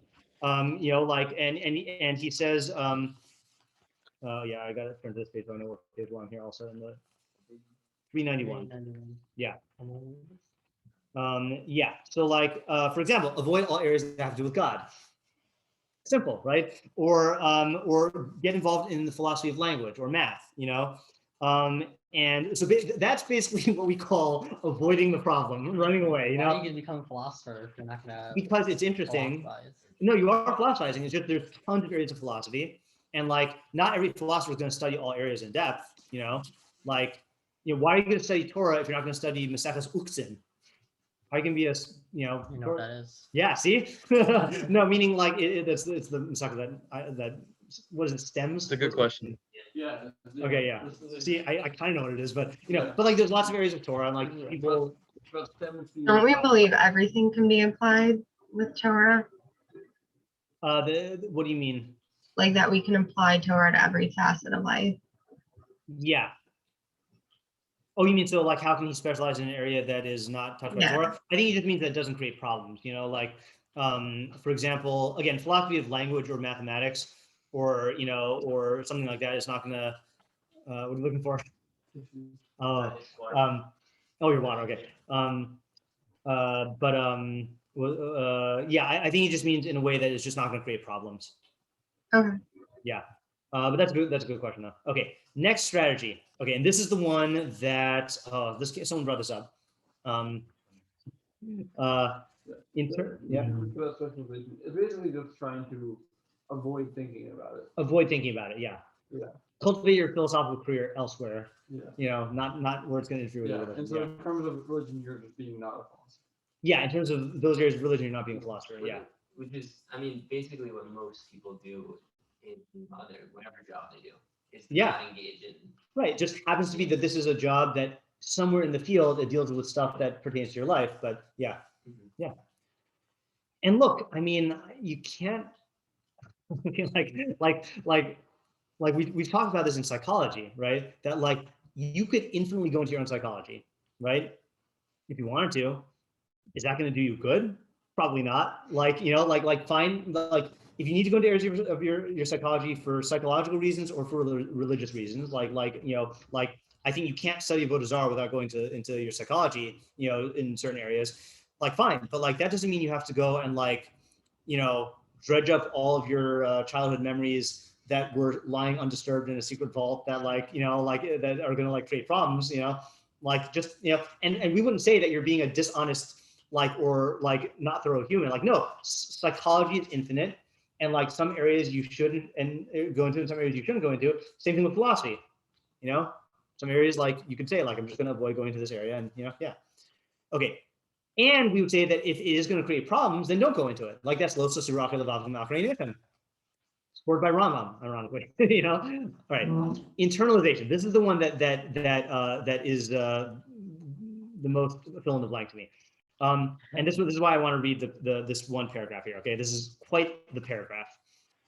An assumption that lies behind the questions we religious philosophers get asked is that philosophers internalize the conclusions that their intellects draw and live by them. That's an assumption. What was the snort? Oh, yeah. I'm not sure which direction the snort was on. David Hume taught us otherwise. Oh, Hume Yamashimo. That's what I would say. Yeah. Oh, okay. Wow. Good. Yeah. All right. I mean, of all the philosophers that I've not read, that I've read vicariously throughout, I see I'm doing the Mark Twain thing. Hume does seem to be the most far removed from our epistemology. Okay. Anyway, in my study, he said, I come to appreciate that I lack adequate grounds for all sorts of things. I did. Hume was fascinated. Yes, sorry, important sentence. Hume was fascinated by the divorce between philosophy and practical life. In my study, he said, I come to appreciate that I lack adequate grounds for all sorts of things that I take for granted in my life. The regularity of nature, the reality of the physical world. Yet when I exit, those intellectual infirmities have not the slightest influence on my belief system. When he exits what? When he exits like his studies. Let's say like when he leaves the base philosophy. A philosophical, what was the Academy of Plato, what's Aristotle's? Lyceum. When he leaves the Lyceum. Yeah. Yeah. Okay. Yeah. Don't go there. Johnny went there. There was nothing, ruined. Yeah. A philosophical skeptic, someone who casts doubt on our grounds for these and other common beliefs, e.g. belief in other sentient creatures, belief in the trustworthiness of memory, cannot live his skepticism, Hume holds. Wow. Okay. So it's one thing to be a skeptic. We saw what Adler thinks of that. But to be a skeptic, I mean, this is him responding to Adler's question, right? Like Adler said that like the consequences of philosophical skepticism are so repugnant to reason that like no one actually like holds by them. And Hume is saying, yeah, I can argue for them, but I don't actually like hold by them. I haven't internalized them. Let's see what he says. Which then why argue for them? Because it's true. He holds. He thinks it's true, he just doesn't act by it. He doesn't act by it, and he doesn't perceive the world through it. We'll see that in a second. He says, in parentheses, here Hume is rejecting the contrary view of the ancient skeptics. Even in his study, in fact, Hume isn't really a skeptic. He doesn't doubt he's putting pen to paper and doesn't wonder whether the paper will abruptly pop out of existence. That nobody is really a skeptic, even while philosophizing, becomes clear if you watch what we philosophers do, not what we say. When a philosopher publishes an article called Why Are There No People, an actual title, sorry, Why There Are No People, yeah, Why There Are No People, he invites a joke. Whom does he think he's writing for? Whom will he blame if he gets turned down for tenure? Right? So he's saying that like, and yeah, I think he is like holding Hume up as like a real philosopher. Like, I mean, he's a professional philosopher. And saying, look, even the professional philosophers who can argue for this, the fact that we can't know anything about reality and we can't prove eternal, external existence, he still lives his life as though there is existence, and he's not bothered by it. You know, he's just not internalizing his beliefs. Now, why do you not like that. Same thing as a hypocrite. Yeah, me too. What's You the know problem with that? what? What's the problem with that? Oh no. I've been preaching against hypocrisy my whole life, and I don't know why. Yeah. What's wrong with that? So I think this is the question. How would you answer it? Deflecting. Yeah. Yeah. Because I think. Okay, I'll speak for my. Oh, anyone want to answer that? I'd say that you're denying that reason corresponds to reality. Okay. What do you mean? Question. Because if reason corresponds to reality, then the conclusions of reason should affect the way you relate to reality. Yeah. Because you're deducing things about reality. Yeah, let me give you an example by citing an entire field, science, right? If you came up with a scientific theorem and it predicted that something would happen and it didn't, you would reject the theory, or you would say that the experiment was set up wrong. You know, like you would be bothered by the conflict because there's like this underlying assumption that reason, at least when you're reasoning about like the world, that there should be a correspondence, and if there's not, then that's a contradiction, and we can't abide by contradiction. We can't abide by. I can't abide contradictions. I forgot how you say it, but yeah, right. So the question is like, why would Hume like if his his architect said, I'm building you a house, and like here's my theory about how the wall is going to stand up, and then he like builds the wall and like it doesn't follow, like he would be like, whoa, like you really know what you're doing. Like I would question your knowledge if it didn't like work out the way you thought. And here he's like, nope, the knowledge is perfect and my life doesn't correspond at all, and that's totally okay, you know? Yeah. It's like that your reason tells you that cyanide is poisonous, Mhm. but you decide to eat cyanide anyway because reason doesn't affect Right. decisions. Yeah. Yeah. And then I'm not gonna read this next one. He goes on for ethics also. He says like in ethics, there are philosophers who have all these ethical arguments for like why, I don't know if he says this example, but let's say like why murder, there's nothing wrong with it, but they don't go around murdering people, or determinists, right? He says he mentions determinists, but like, you can make all these philosophical arguments for why we don't have free will, but like you still live as though you have free will. So he's like, that's how philosophy is. Like it's not like you don't internalize what you're doing, and there's nothing wrong with that. Yeah. I think that one thing that he did show well is that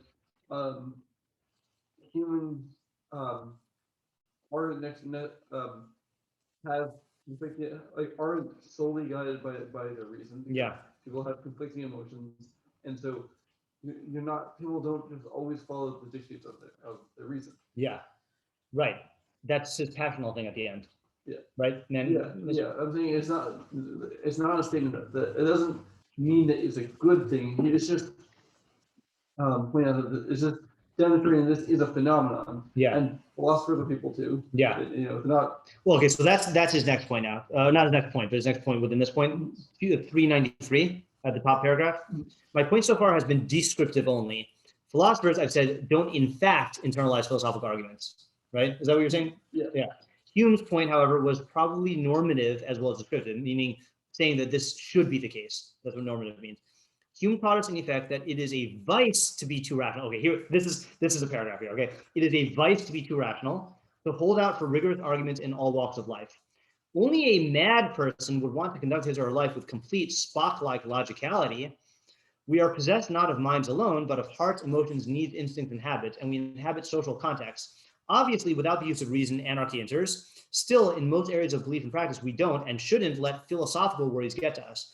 When the subject isn't religion, people joke regularly about the stereotypical philosopher whose head is in the cloud and who worry about intellectual puzzles that no one gives a thought to, or to repeat, should give a thought to. But when we get to religion, and here I detect a double standard. Sorry, but then we get to religion, and here I detect a double standard. Suddenly, if our philosophical ruminations don't profoundly impact our lives, if we live without the two synchronized, we're accused of being hypocrite and irrational.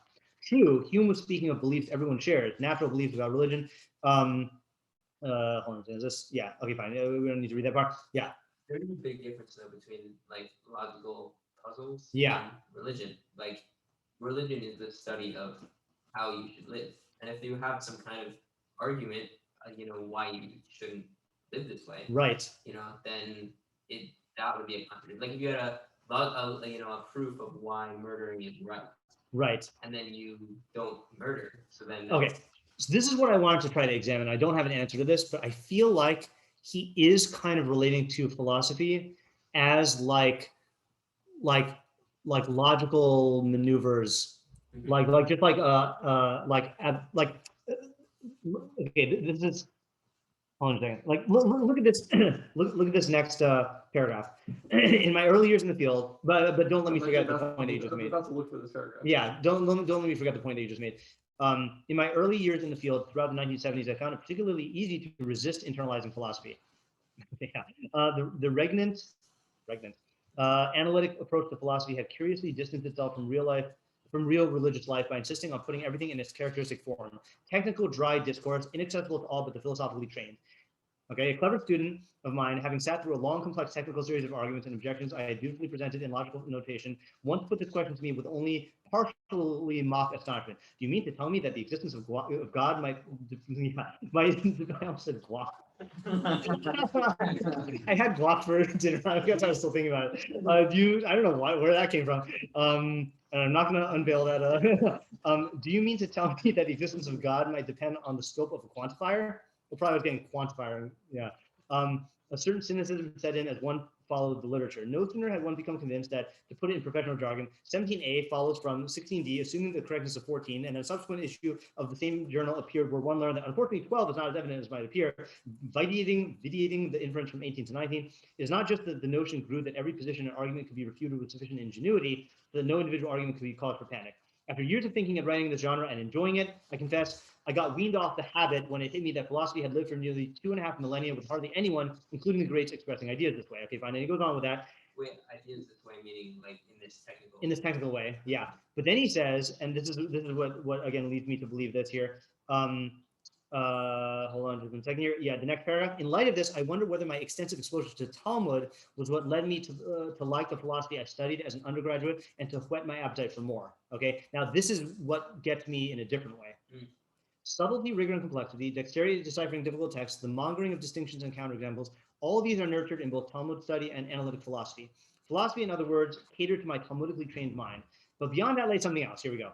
In studying Talmud, one was immersed in a world that need have no effect on practical life.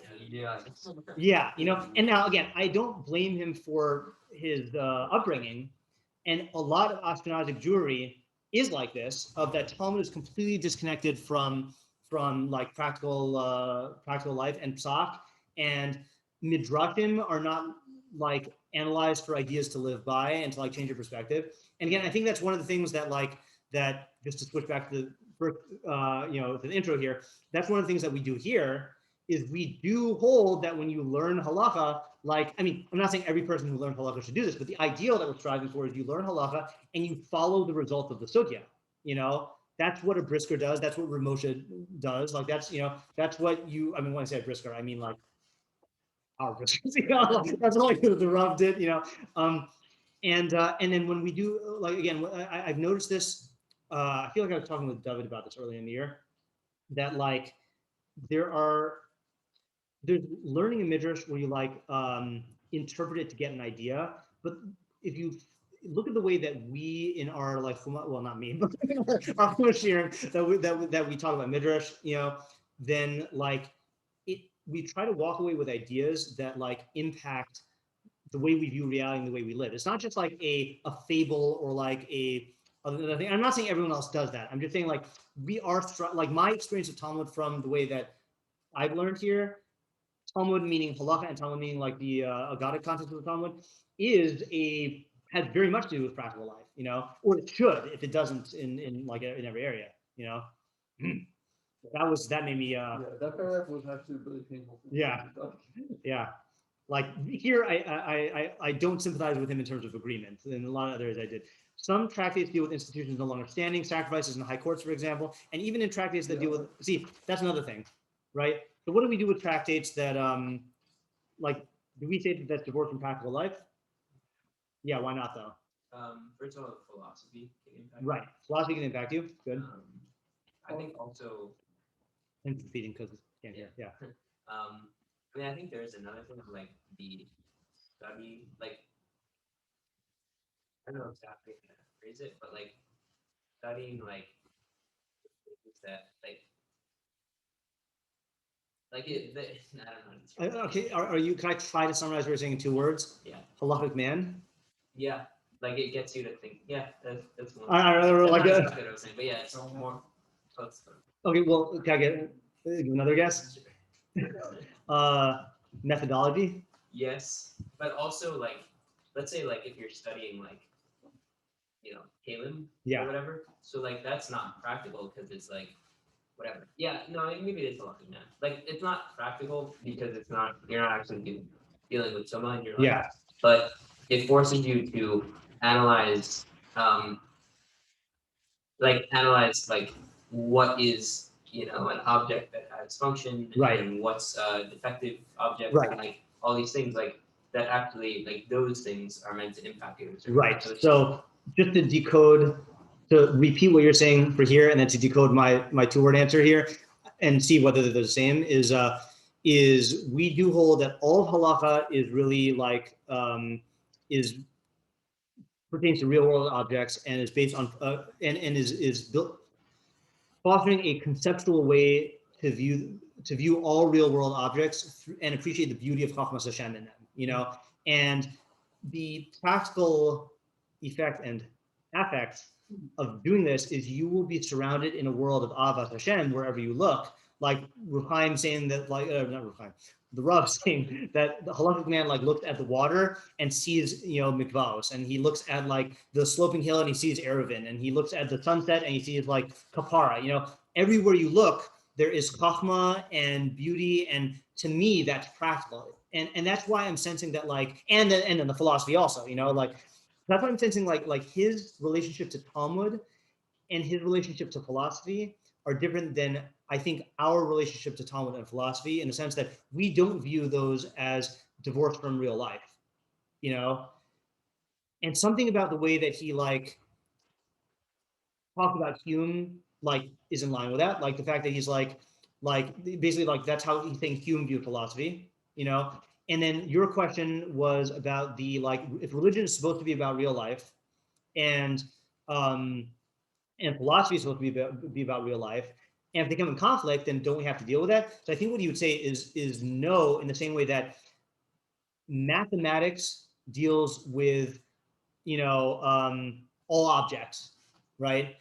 And medicine deals with your body. So like, I mean, I'm giving a weird example, but like, so like, shouldn't you have to like reconcile them? It's like, no, it's a completely different framework. Mathematics is not going to affect anything about like the way you practice medicine, like that's a bad analogy. You see what I'm getting at? Like it's this, yes, it's the same subject, but the nature of the science is the nature of the chachma, it's so completely different that it just has nothing to do with it, Right, but they are still working within the same material. Yeah, exactly. Right. They're still. That's how I was kind of trying to come up with this demented body and mathematics example. I was trying to say, like you can apply math to something, but that doesn't mean that it's going to have any impact. Yeah. All right.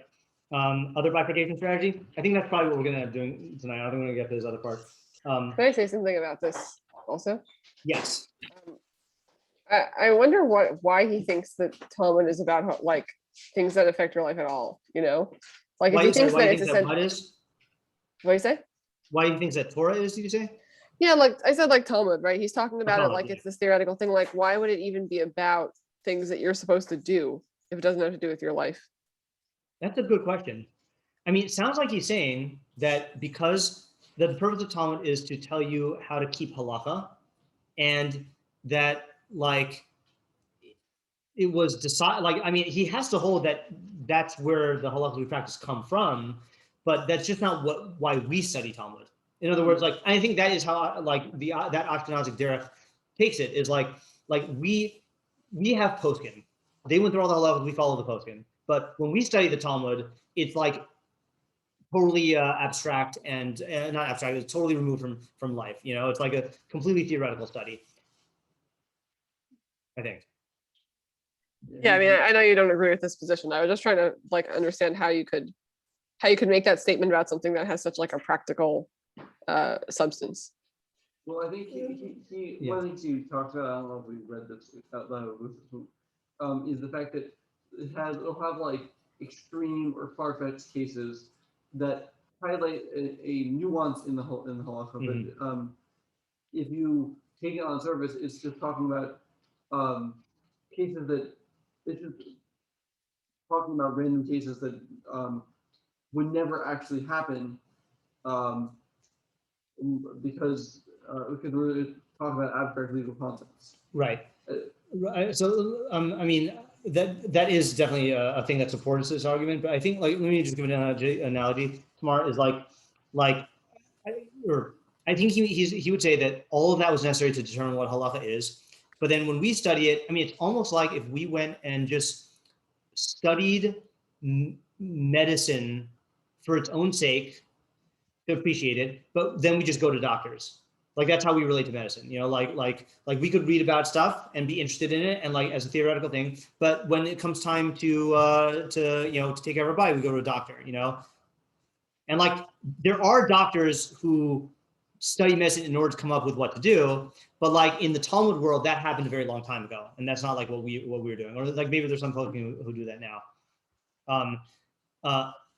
This other part also like got me like, you know, look at 394, the top. When he says after religion in 1982 and search for the literature for the accessible articles, I was amazed at how few pieces could be grasped by the uninitiated.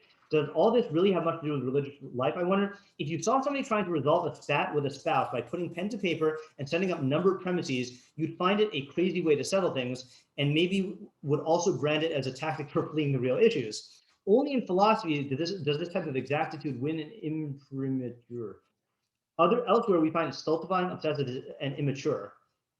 Okay, like so that's, I feel like the way he's characterizing philosophy, it's like a very like the Spock-like, you know, was that Excessively pedantic? Yeah, excessively pedantic. Like it is a, I mean, and again, I'm not a professional philosopher, so like maybe this is what philosophy is.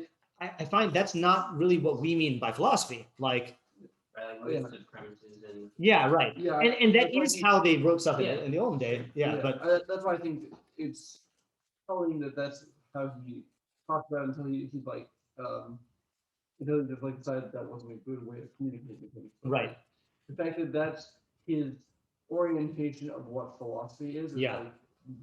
like is that it's predicated on um, ideas boiled down into numbered points. Right. I think that affects the way that he talks. I think so also. Yeah, I think that's his premise. Tamar, he does answer your question at the very bottom of 394.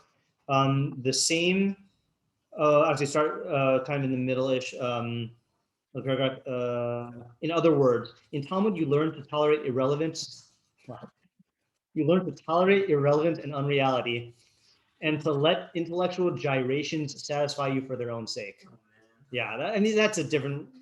And then indeed, study for its own sake was an ideal to be aimed at. See, I think he's viewing that as synonymous. I mean, this is what we call, when we speak degradingly, pilpul, which is what was the regnant Derech Halimud for a long time until time, you know, and ruling, like same source as regal, yeah. It's my favorite word. Intellectual study for its own sake was an ideal to be aimed at. Pragmatic irrelevance was to be consciously cultivated. Put it better, the word Talmud is a world, real, vibrant, and woven into the fabric of religious existence, but it is populated by abstract entities, classifications, principles, and situations. The same carefree willingness to forego practical application, to luxuriate instead in the motions of the mind, to move about in an abstract universe, a sign, I can never pronounce it, sine qua non, for grappling with Talmud was also a, make me say it again, for studying philosophy and truly loving it. Study for its own sake is an alluring ideal indeed. So that's not, I don't think that's what we mean by Lishma. Yeah. Just to point out, the word but Yeah. in the sentence double back, Yeah. that's particularly obvious. I think I remember. It's a world, real, vibrant, and moving. Oh yeah, together. but yeah, But right, yeah, yeah. Wait, where is it? But it is populated with abstract Oh. entities, classifications, principles. Yeah. Yeah, just to point out, I think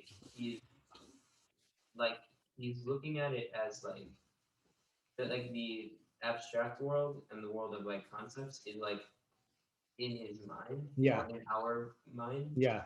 and like it's not like it's sort of he's relating to it as less real than this world, Right. whereas like we would relate to it as more Right. like That's a good. more eternal and more like Yeah, that's a really good way to say it. I'll make a joke and I'll give it a nutshell. The joke is, so you're saying that you think that we should know ideas and not know reality through ideas. Right. Yeah, right. Yeah, but the real point is like when Richard Feynman said, I started off the Sunday share I gave, what? The physicist, yeah. The share I gave on Kiddush, he wrote that poem about how like his friend, I think he said he has a friend who was an artist who says that like, you know, you can't appreciate the world like I do or whatever. And he goes through a thing about how in a glass of wine, he appreciates all of the chemistry and the biology and like the physics and all those others, and just deeper appreciation of the real world, you know, not abstract things layered onto the real world, you know. And you know, tragically, which I've never talked to anyone who said this, but I feel like someone who walks into reading Halachic Man with that premise could easily think that that's what the Rav means. it sounds like that. Yeah, right, right. And I think the only reason why I don't think that is because I've seen the Derech HaLimud, you know, and gotten the effects of it, you know. And like when we, you know, I mean, my most halachic reality, like pure moment was like on the second Shavuot year that we had in yeshiva, and on Kiddush HaKodesh, and then we all took a walk out onto the boardwalk and looked up and saw the moon. And like it was a different moon because the entire shir had been about like Kiddush HaKodesh and also the philosophy of it, and how like I don't even remember the svara, but just that it had to do with Yedias Hashem, and it was just like I feel like I'm seeing the moon for the first time. It was like an awe-inspiring experience, you know. This is during the day, by the way, which you can't do Kiddush HaKodesh on. Okay, you know, that's practical for you, you know. These things, these dead institutions of Kiddush Adim, yeah. Okay. Third strategy is prejudice. Yeah. So can I just clarify? Yeah. You're saying that he's looking at it as like building up structures, and we're saying that it's really removing the dross and the Yeah. like, Yes. things around. Yeah. That lesson was consciously chosen. Okay. Yeah. Right, just checking. Okay. Prejudice. My question is, wait. Yeah. Okay. So this, I feel like I'll read the first paragraph, but I think that should be enough. My questioners, I said this earlier, my questioners assume that philosophers ought to be especially ashamed of the prejudices they acquire from their youth. Yeah. That's a good one. Yeah. It seems like he's also, this might be implicit in what we're saying, but he's looking at philosophy and also Talmud as like a particular kind of activity instead of like just thinking about. Yes, that's another good point. Right, right. It's a discipline, like a Talmudic discipline, and like philosophy is like a Talmudic discipline. Right. And yeah, and this goes back to that point that Rabbi Danny Rosenthal made of like, we hold that there's one derech halimud, thinking, and like we apply thinking to Talmud, we apply thinking to, and yeah, it's through Chaim Brisker's categories and like way, you know, but it's just thinking, like, you know, that's the idea of. I mean, that's it's not. Never mind. I got it wrong. I was mixing two ideas. I was gonna say that's the idea of hamada, but I think I'm reading into it. Okay. Yeah, I don't think hamada is about methodology, but yeah. Okay. My question is assume that philosophers ought to be especially ashamed of the prejudices they acquire from their youth. Now, we do indeed take question, criticism, and dialogue more seriously than perhaps any other specialists do, but we all have our prejudices. When is a problem interesting and when is it not? When is a reply to an objection contrived and ad hoc, and when is it intuitively satisfying? Ad hoc. Often you're in. Like, fuck. Oh. Often your answer depends on your training. Oh, that was another thing, by the way, that reveals his prejudice. I feel like I've heard that accusation before. I'm not a Star Trek person, but like, oh, you guys deny emotion. You're just trying to be like a logical robot. That's like a caricature of philosophy and of like the purging of prejudices that like does not view philosophy as like an enrichment of human life, like of like thinking and making things real to you, and like it's like it's a different idea of what a philosopher is. Like you're gonna solve a marriage spat by being like a spot. Like it's just Right. That's this underlying thing. Like he has this underlying like caricature version of what a philosopher is, and that's what he's arguing against. Like It's crazy that he's a professional philosopher. no, I think it actually stems from the fact that he is a professional philosopher, because it might mean that that is what the field of philosophy is now. And that's what Adler was trying to, that's what Adler was trying to campaign against, that philosophy used to be something different until these guys came along and ruined it. Like these 17th century, I don't know. I don't think human like, people. Yeah. Yeah. I don't think Adler was like railing against like Descartes also. Yeah. Those, all of them. I Yeah. don't think Descartes was like this. He also said Descartes was the start of this. Oh yeah. Yeah. Okay.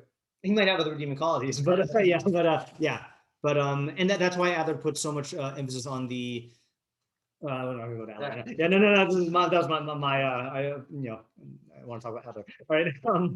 When is I read that already. Well, often your answer depends on your training and prior conviction. That is one reason why some people find themselves thoroughly satisfied with arguments that others find preposterous, while their opponents remain insensitive to and unmoved by objections that those people think devastating. So this is an interesting real problem, okay? Which is, and again, it's a real problem. It's a wolf's problem. You can't speak your perspective. Yeah, or your framework is gonna your intuition is gonna be governed by your framework. Your framework will be, or your intuition will determine your framework. I don't know which one comes from which. I guess it's symbiotic, and that will lead you to weigh things differently than other people do. So, but that's like a problem in thinking. I'm not saying that's a problem with like his thing. Yeah. Prejudices. Did this come up recently or something? No, this is the thing that we're arguing about. Perspectives. Yeah. Looking at things through Yeah. Oh, okay. Yeah. Right, Fine. Yeah. I'm Okay. sorry. Yeah. That's okay. Yeah. I still think of that as the veils, because that's how I wrote it. But yeah. This is conceptually the same idea. Yeah. Right. Yeah. There's also the then also there's the alleged halo effect some complain about. It's real. Yeah. Work in certain journals is more likely to be admired than, okay, we don't have to deal with that. Oh, and he does say, couldn't atheists be as much of a product of their upbringing and environment as theists are? What about personal circumstances like an unhappy home? Did every atheist philosopher I knew have a reasoned argument in hand? Did each of them know how to reply to, say, the clever theistic moves of the renowned analytical philosopher Alvin Plantinga? Never heard of him. I saw no reason, I guess I'm outmoded. I saw no reason to accept a double standard. So it means that they also are. Yeah. And so he basically goes on to argue that all of them have prejudices that blind them to certain things and like make them like esteem other things and like degrade other things. And he says how basically this is an amusing anecdote about how like he was asked to do a anonymous critique of a theological paper, and like he felt it was not a compelling argument. So then the guy who wrote it said that he wanted another review because like the guy who critiqued it was clearly like an atheist. And like he was kind of like, he was like, a little proud of himself for being like so like objective that he didn't, or so bifurcated that he didn't let his like prejudices interfere, But he's just saying everyone is prejudiced, and like you can't escape them, and therefore like, that it's a natural result of being human, and like that's, I mean, he's not arguing for bifurcation. He's just saying it's a reality, like even in philosophers. Yeah. Yeah, I do think there's a difference between like I think this is true, like my intuition tells me this is true. Yeah. As opposed to just like just going with the flow. Like I feel like this. Yes. I want yeah. this to be true. Right. Those two things that seem like those definitely are different, and it sounds like the accusation he's making is that philosophers would attack the second one, and say, oh, you're just going to go the way that your childhood like wishes for religion are, you know, but they are unaware of the extent to which they're like, they think that they're being objective and they've purged their prejudices, but he's saying that that they're not examining them and that they're culpable in the same way as what I'm saying. Like, in other words, what I got is like the same way that the naive religious person is totally unbothered and unaware about the fact that they're just operating off of their emotional premises and prejudices, then the philosophers are unaware and unbothered by the fact that they're motivated by their own intellectual prejudices. And he's saying, hey guys, that we're all like that, you know? Okay. Yeah. I think that's what I'm getting from his argument. Yeah, I guess it just seems like he's not making a distinction between being noted towards something and just having prejudice. I think so. I'm getting that that's coming from the fact that he holds that you're going to end up in the same boat. But why is that? Meaning, at the end of the day, the person who was raised in Orthodox Jewish New York is going to be the simpleton is going to just be going along. Well, not just the simpleton and him are going to be going along based on their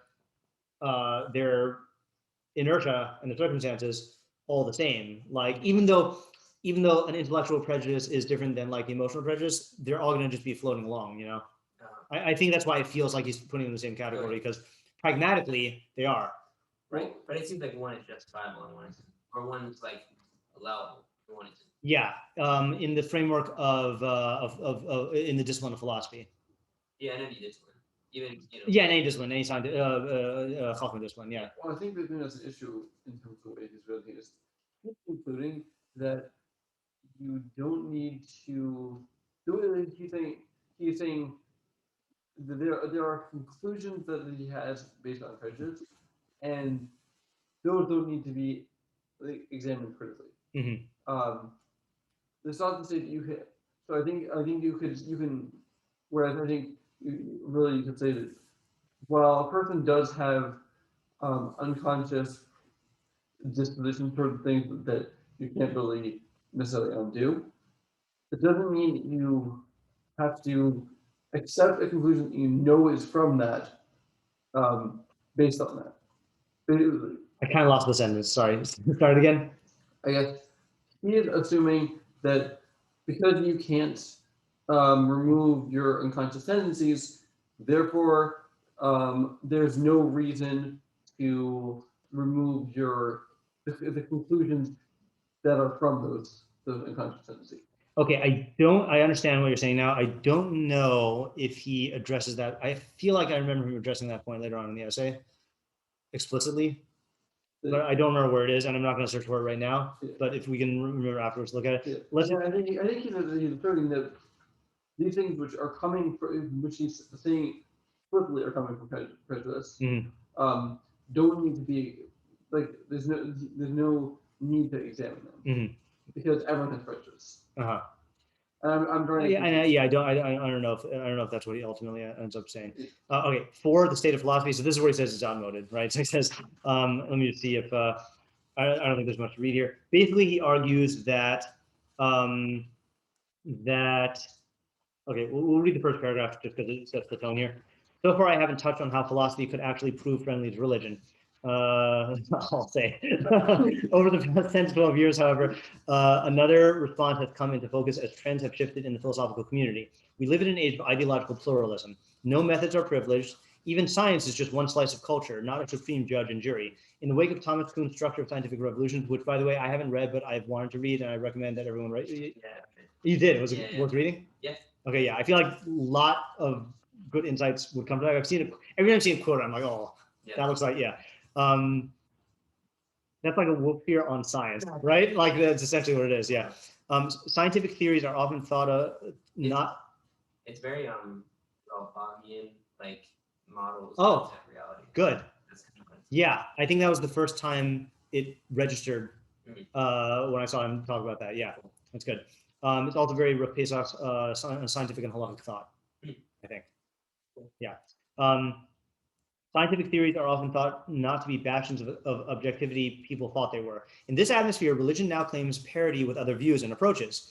Some even argue that religion can set its own standards, let other disciplines and contentions stand before its tribunal rather than the other way around. also, this is what I was saying is if you viewed scientific theories as like, I assume the alternative was like Newtonian physics is the fabric of reality, is how the model was. And then now it's like, no, there's just models and we're getting closer and closer and closer. So in a Newtonian world, how can religion compete with that? He's saying, because religion was not on par with that type of like, this is how the universe works, and we've worked everything out and like made it so that everyone can perceive it. I've heard this said, I don't know this firsthand because I wasn't alive during Newton's time, but like that during the end of the Newtonian arc, scientists thought basically, okay, we've solved science, like no one even thinks that religion is that like is anywhere close to that, So, but now he's saying, oh, well, just like you have different scientific theories as models, and like it's just different elements of objectivity and different perspectives. So to religion, so religion's like in the same playing field, It's like it's like if we found, for example, like right now there's the hard sciences and the soft sciences, like physics and chemistry are hard sciences, and like sociology and psychology are soft sciences. Let's say something comes along, and like that's looked down upon. Let's say something comes along that dethrones the hard sciences from their throne, right? And like they become like soft sciences. Suddenly, psychology and sociology seem much more scientific, and they get prestige, and like and those guys can wear white coats also, So that's what we think about religion. Also, and this part really got a reaction. Yeah. Wait, hold on, I'm just confused. What like if it's like the like let's say in science, so you're making models of what's out there. Yeah. But so how do you do that with religion? How does that work? Like I understand like within a particular system, Yeah. model of what a lot. Yeah. So here's what I think. I think what he would say is like a pragmatic definition of like what types of beliefs are the most inspirational or foster the greatest continuity of the community. Like he had a whole thing at the end there about the Levaya, right? Right. Yeah, about like he saw this Levaya, and these people were weaving this tapestry of like Torah and Midrashim to like paint this beautiful picture of who this person was, and he's like, I forgot what his punchline was. It was like, could you really get that from like he was like, this is a beautiful thing. Like you're not gonna get that from philosophy. So it sounded like he's just like, if you, that's what religion is trying to do. It's like inspire or move or yeah. Okay, so now he says this. Also, it is fashionable in philosophy today to recognize a social dimension in the justification of belief. You are justified in doing or believing something provided that the practice or belief is appropriate given your community standards. If your religious community is the dominant one, then if your beliefs and actions are justified by its standards, then they are justified given its social account. Now, okay, now, all of this, what would you want to say what the odious is here to you? It's that. I mean, it's like. I have. Yeah, go ahead, Tamar. I mean, this is not just for this paragraph, but just in general. I feel like Yeah. he doesn't have an idea of thinking about something besides for what like academic philosophers happen to be doing now. Yeah, like the fact that the styles change now makes it okay, right? This is outmoded. This is not. There's no like underlying like. Yeah, he doesn't have an underlying assumption that there is truth. That there is truth, and that thinking can get you there. Like, and like check out this next paragraph. There's more. When we're dealing with large-scale ways of looking at the world, methodological conservatism is now recognized as good rational practice. The mere fact that you already believe something gives you a reason to keep believing it. You can be the most rabid critic of behaviorism espoused by B.F. Skinner, but you surely don't expect Skinner to suddenly drop his view of human psychology just because someone has posed a strong-sounding objection at some conference. He's too invested in it. If he dropped his lifelong belief just because someone came up with an objection, it's not just that you'd be surprised. To a certain degree, you think Skinner was irrational. We all begin our inquiry somewhere with a large complex of presuppositions and conviction. We should be open to change, but all change is gradual. As one philosopher, Gilbert Harman, has put it, we strive to maximize coherence and minimize change. Now, that's not a problem per se. Like, obviously, a philosopher is not just going to, the example I think I made up, that if you took Newton here in a time machine, and he's like, gravity, and you show him a plane, he's not gonna be like, well, that's it, no science, He's gonna say, okay, this has to somehow fit into my theory, and like, I'm gonna try to work with it. And like, again, this is Rav Pesach's essay on scientific and halakhic thought. it is rational to, if you have a sound basis for your theory, to try to reconcile things, and then you only abandon it if there's a certain, critical mass of problems, or if like you're forcing it.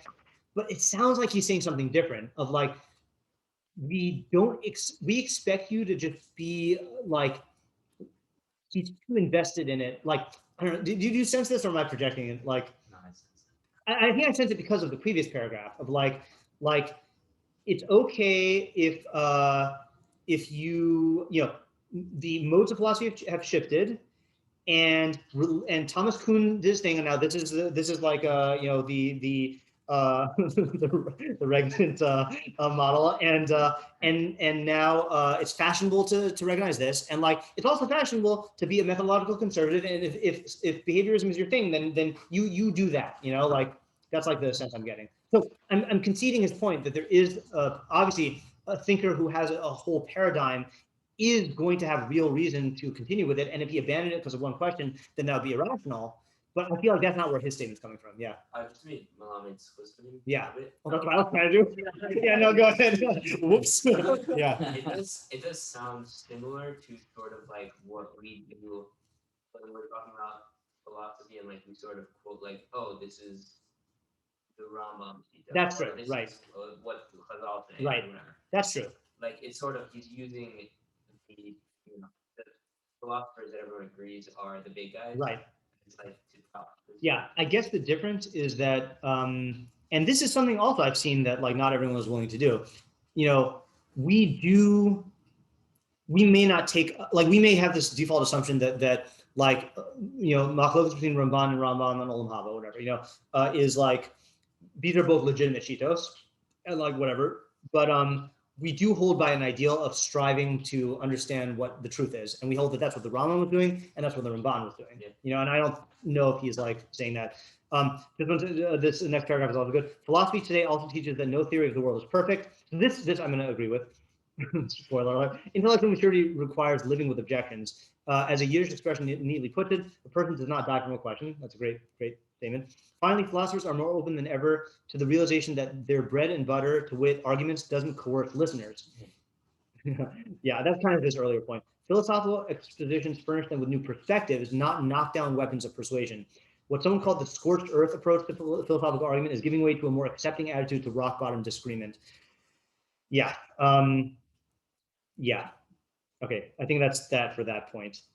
Okay, this last one is just very short, and I think we'll end, even though it's a little bit early for Marv. Number 5, this is on page 398, the challenge of other fields. So this one is the one I think I understood the least. Okay, he says that that there are lots of fields, okay, and then at the end of that page, he says, more important though, philosophers are also very adept at undermining the credentials of other disciplines. Give them a view and they'll find a way to destroy it. And therefore, what? Yeah, hold on just a second here. Yeah, look at the next page. Confronted with challenges from the empirical world, philosophers might even emerge as cool heads, pleading for restraint and methodological caution. Disagreement between scholars, frequent changes in the orthodoxies of other fields, foundational issues about the basis for accepted methods, all these, a philosopher might say, promote a rational skepticism about the claims put forward by scholarship, lending succor to the religious position. Succor.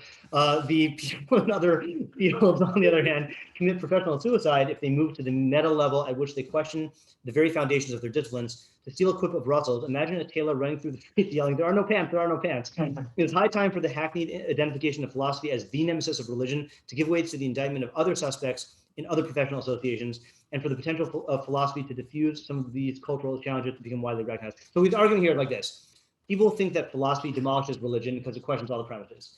They think in truth, philosophy demolishes the premises of everything.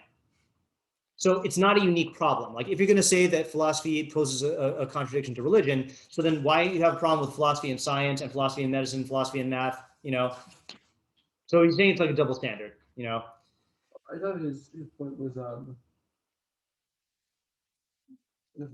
And then this last paragraph here, we might as well. The notion that there's something especially incongruous about being a philosopher and being religious is then a holdover from an earlier era. The climate may change back again soon. See, that's another thing, right? The climate. Is that what's important, or is it truth? So in flux is the discipline. Now, to be honest, because I was reminded I should do that. He might mean in terms of like what we realize is actually true. It just doesn't sound like he's saying that to me. Like in the entire thing. The climate will change back soon. So in flux is the discipline. But in today's environment, not seeking proof for everything and learning not to capitulate in the face of objections is difficult. Can be a mark of sophistication. Yeah. So he's still talking in the social. Yeah. That's okay. So maybe let's put it this way. He puts philosophy in the Rambam's interpretation of Gan realm of Tov V'Ra instead of Emerson Sheker. Yeah. It's conventional goods. Like what is acceptable, what is conventional. Yeah. Okay. He's the female element is also named in a different way. Yeah. Maybe he's not, he doesn't feel confident about making a statement about his own conclusions, and so he's relying on the consensus of the field as a barometer for truth. Right. That could be. That is a linguist close. Now, just because we are not going to have time to do the rest of it, the second half of the essay is him giving his reasons for being attached to Judaism that he thinks are legitimate. I do think that he makes a lot of good points. I think that these are features of Judaism and they are realities that do attach people to Judaism. But again, I kind of question his whole premise that this is sufficient to be a reason to like be a religious philosopher, but there's more there. But I guess to sum it up, like my overall impression having gone through this, which now I'm glad that I decided to like talk through this instead of just like reading it once or twice, because I feel like I got a lot more out of the discussion. That I think what we need to understand clear, which is we've been dancing around this, is like, what is his view of philosophy? And I feel like we also have to know what's his view of religion, which is going to be more in the second half, and like his whole, like I started this off by saying, let's look at how we deal with religion and philosophy and how he deals with religion and philosophy. I feel like we're talking two different languages, like what we mean by philosophy is different. What we mean by Judaism is different. And I feel like it's not even like in many ways we're talking past each other. And I feel like that'd be the next step in understanding like this. Yeah. I feel like he's kind of talking from a capital P pragmatist. Yes. So yeah. He's looking at both philosophy in a pragmatic way, which is in terms of social, and religion in a pragmatic way, which is in terms of what it does for him. Right. Yeah. Okay. I hope this was raised interesting points. Yeah. It did for me. So, alrighty. Yeah. I don't know. I just Yeah. The thing about Skinner. Yeah. I can think of just off the top of my head. There's only 3 examples that I'm not agree with that statement. Oh yeah. I think it was Rabbi Shmuel. He did all the S's. Yes. Right. S. Yeah. And he let the whole thing go. He was right. invested. He was very invested in that, but he was more invested in truth. Right. Right. The machlokas between Beis Hillel and Beis Shammai, if it was better for man to be created or not, they had a 2.5 year machlokas or a 3 year machlokas. Yeah. And then finally, Beis Hillel agreed with Beis Shammai. They were invested for 2.5 or 3 years. Right. And they gave it back. And then the Ben B'Tzeiras were the head of the academy. Yeah. And Hillel knew the halacha about what to do Erev Pesach when it falls down on Shabbos. And they made him the head of the academy. Yeah. They were pretty invested in being the Nazi. Right. Yeah. So okay. I think Chazal are more interested in truth than investment. Yeah. Although I do think that, I mean, there is a reality. Rav said he had a very bad chavrusa in his yeshiva days, and where anytime he started coming with a svara, his chavrusa would hit him with a kushya. And he was saying how he realized like he needed to develop the idea. There's a time when you consider the kushya, and there's a time when you say, okay, let me just develop the idea and then like face it later. So there's a reality in those things. It's not just like abandon everything once you see a problem. And that doesn't mean that you're not committed to truth. I got to stop now because I got to run to the bathroom. All right, bye.